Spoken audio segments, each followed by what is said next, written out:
नमस्कार. आज आपण काशीच्या आश्रमातील अलौकिक अनुभव हा भाग ऐकणार आहोत. कालच्या क्लिपमध्ये आपण परमपूज्य गुळवणी महाराज 1942 सालपर्यंत ड्रॉइंग टीचर म्हणून पुण्याला नोकरीवर होते तेथपर्यंत ऐकले होते. आता आज पुढचा भाग. काशीच्या आश्रमातील अलौकिक अनुभव. परमपूज्य गुळवणी महाराज 1943-44च्या दरम्यान काशी क्षेत्री गेले होते. काशीला त्यांच्या परात्पर गुरूंचा म्हणजे परमहंस परिव्राजकाचार्य शंकर पुरुषोत्तम तीर्थ महाराजांचा छोटी गैबी या ठिकाणी सिद्ध योगाश्रम नावाचा आश्रम आहे. तेथे दर्शनाला जाण्याचा महाराजांचा नेम होता. दर्शनानंतर स्वतंत्र खोलीत साधनेला बसण्याची व्यवस्था होती. तेथे महाराज पहाटे 5ला सिद्धासन लावून ध्यानाला बसले. भ्रामरीच्या गुंजारावानंतर ते बसले. महाराजांचे देहभानरहित असे उत्तम ध्यान लागले. कुंडलिनी शक्तीने आज्ञाचक्रातून सहस्रारात प्रवेश केला होता. तासा 2 तासांनी कुणी ना कुणी आश्रमातील येऊन त्यांची अद्भुत अवस्था पाहून जात असत. स्वामी शंकर पुरुषोत्तम तीर्थ स्वतः येऊन पाहून गेले. शांत, निर्विकार, तेजस्वी चेहरा. स्वामींनी बराच वेळ निहाळला. श्वासोच्छ्वास अगदी मंद म्हणजे जवळजवळ बंदच होता.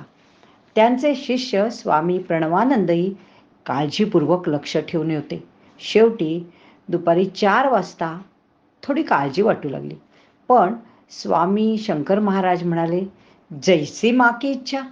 आणि शेवटी गुळवणी महाराजांची समाधी सायंकाळी 7 वाजता उतरली.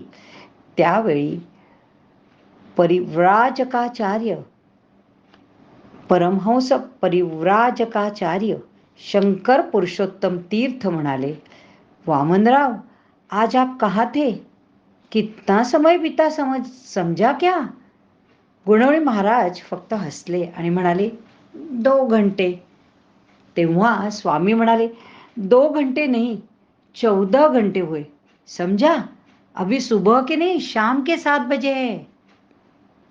गुळवणी महाराजांना संधिकाळाच्या प्रकाशामुळे आपण केवळ 2च तास बसलो आहोत असे वाटत होते. परंतु स्वामींनी सांगितलेले ऐकल्यावर मात्र गुरु महाराजांनाही आश्चर्य वाटले. असा हा दिव्य अलौकिक अनुभव सिद्ध योगाश्रमात मिळून गेला. या काळात त्यांच्या दैवी कार्याला वेग आला. महाराज जात्याच अबोल आणि मितभाषी होते. त्यांनी प्रवचने कधी दिली नाहीत, परंतु साधकाच्या परिवारात सत्संगात प्रश्नोत्तरे व प्रबोधन केलेले आहे आणि शिष्य परिवारांबरोबर प्रचंड पत्रव्यवहार अगदी शेवटपर्यंत केलेला आहे. त्यातूनही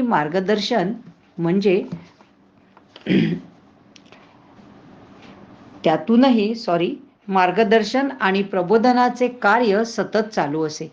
एकच अपवाद म्हणजे त्यांचा कल्याण मासिकामध्ये ट्रान्समिशन ऑफ स्पिरिच्युअल पॉवर नावाचा लेख प्रसिद्ध झाला. ते मासिक गोरखपूरहून प्रसिद्ध होत असल्यामुळे पुढील काळात हिंदुस्थानातील अनेक प्रांतातून जिज्ञासूंची गर्दी होऊ लागली. खूप शिष्यांना आपले संस्कार आणि नित्यकर्म सांभाळायला सांगून शक्तिपात दीक्षा दिली व काहींना त्यांच्या पिंड प्रकृतीप्रमाणे मंत्र दीक्षा दिली. दीक्षा ही स्पर्श, शब्द, दृष्टी वा संकल्प या माध्यमातून दिली जाते. शक्तिपात दीक्षेमध्ये सर्व साधन नैसर्गिकरित्या आपोआप होत असल्यामुळे साधकाने सद्गुरूंना शरणागत होऊन समर्पण बुद्धीने आसनावर स्थिर व दीर्घकाळ फक्त बसायचं. श्री गुरुकृपेने पुढील सर्व सूक्ष्म क्रिया प्राणायाम, कुंभक, ओंकार इत्यादी होऊन आल्हाददायक अनुभव येऊन साधक कृतार्थ होतो. निरंतर अभ्यास घडला तर साधक निर्विकल्प समाधीपर्यंत पोहोचू शकतो. गुरु महाराजांचा 75व्या वर्षाचा समारंभ म्हणजे अमृत महोत्सव फार थाटात पुण्यात साजरा झाला. टिळक स्मारक मंदिरात भव्य सत्कार झाला. त्यावेळी लोकनायक बापूजी अणे, पंडित सातवळेकर, प्राध्यापक मामा दांडेकर अशी मोठी मंडळी हजर होती. त्यानंतर त्यांच्या प्रकृतीत चढ उतार झाल्यामुळे निसर्गोपचार झाले. विष्णुपंत चितळे यांच्या उपचाराने प्रकृती सुधारली. परमहंस परिव्राजकाचार्य श्रीधर स्वामींच्या सल्ल्याप्रमाणे स्वामी महाराज म्हणजे गुळवणी महाराज तुळजापूर भवानीला जाऊन शास्त्रोक्त महापूजा आणि अन्नदान करीत असत. 1961 सालच्या पानशेतच्या प्रलयाच्या वेळी परमहंस परिव्राजकाचार्य टेंबे स्वामींचा पुण्यतिथीचा उत्सव चालू होता. नदीची खणा नारळाने ओटी भरून गुरु महाराज एका वस्त्रानिशी बाहेर पडले आणि सिद्धमाता मंदिरात आश्रय घेतला आणि शांत चित्ताने पुण्यतिथीची सांगता तेथे केली. या घटनेमुळेच पुढील काळातील वासुदेव निवासाची निर्मिती झाली. गुरु महाराजांचे नित्य वास्तव्यासाठी गुरुपादुका स्थापन करून वेगळे स्थान निर्माण करावे असे अनेक शिष्य भक्तांनी ठरवून महाराजांचा आशीर्वाद घेऊन कार्याला सुरुवात झाली. 1965 मध्ये कर्वे रोडवरील वासुदेव निवासाचे शंकराचार्य एरंडे स्वामी यांच्या हस्ते उद्घाटन आणि समर्पण समारंभ पार पडला आणि तेव्हापासून गुरु महाराजांचे वास्तव्य तेथेच होते.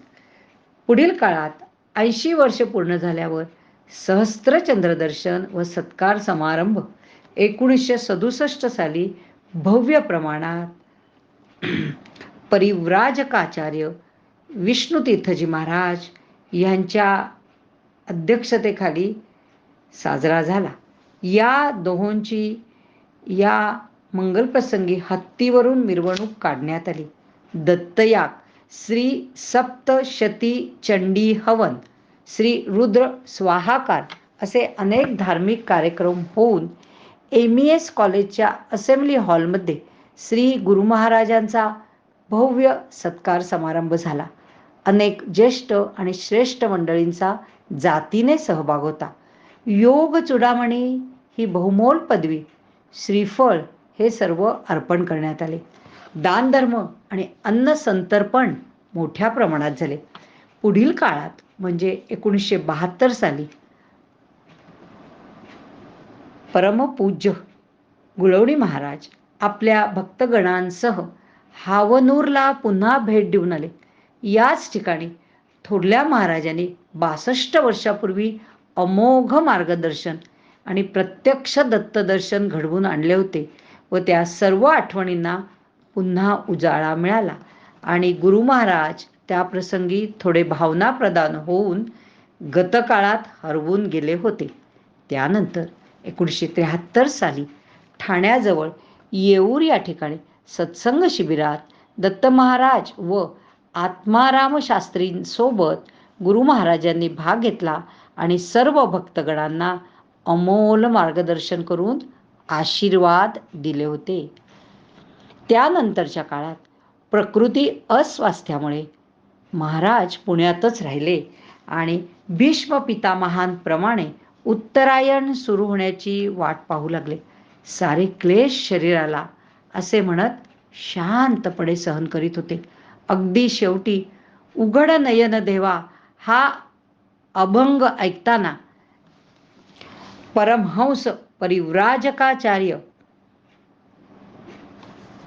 टेंबे स्वामींनी दर्शन दिले आणि लगेचच 15 जानेवारी 1974 महाराजांनी चिरविश्रांती घेतली. रेडिओवरची बातमी ऐकून सर्वत्र हाहाकार झाला. सर्व ठिकाणाहून भक्त मंडळी आली. अभूतपूर्व आणि प्रचंड अंत्ययात्रा निघाली आणि अंत्यसंस्कार झाल्यावर अनेक मान्यवरांनी आदरांजली वाहिली. गुरु महाराजांकडून अनेक महत् कार्ये यशस्वीपणे पार पडली. ते सिद्ध पुरुष तर होतेच, त्यामुळे प्रापंचिकांच्या अडचणी, भूतबाधा, दुःख, दारिद्र्य, दुर्धर आजारावर उपाय सुचवून अनेकांच्या आयुष्यात बदल घडवून आणून त्यांना आनंदाचे क्षण दिले. शिवाय खाली नोंद केलेली अजरामर कार्ये त्यांच्या हातून घडली. मुमुक्षू, आर्त, जिज्ञासू साधकांना शक्तिपात मंत्रदीक्षा देऊन मार्गदर्शन करून 50 वर्ष निष्ठेने सद्गुरूंनी त्यांच्यावर सोपवलेले कार्य करीत राहिले. शक्तिपात दीक्षेचा स्रोत महाराष्ट्रात त्यांनी रुजवला. परमहंस परिव्राजकाचार्य टेंबे स्वामींचे 23 चातुर्मासातील प्रचंड लिखाण अथक प्रयत्न करून परमपूज्य दत्त महाराज कवीश्वर व इतर सहकाऱ्यांच्या मदतीने शिस्तबद्ध पद्धतीने प्रसिद्ध करण्यात आले.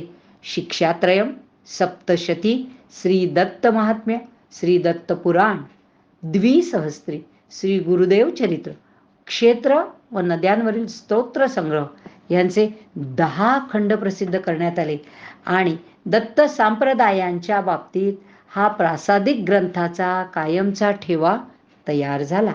वासुदेव निवासची निर्मिती करून दत्त संप्रदायाचे पुण्याला एक प्रमुख केंद्र तयार झाले. कालांतराने वामन निवासाचीही स्थापना झाली. श्री क्षेत्र नरसोबावाडी येथे पादुका स्थानांवर वर्तुळाकार सभामंडपाची निर्मिती अत्यंत कल्पक रीतीने करण्यात आली. उंच आणि प्रशस्त ओवऱ्या देवाच्या मागे बांधण्यात आल्या. देवाच्या पुढील कट्टा वाढविला. या सर्वांचा उपयोग उत्सवाच्या स्वारीसाठी, पालखीसाठी, प्रदक्षिणांसाठी फारच होतो. ऊन, पाऊस, वाऱ्यापासून 12ही महिने बचाव होऊन भक्तांची सोय झाली.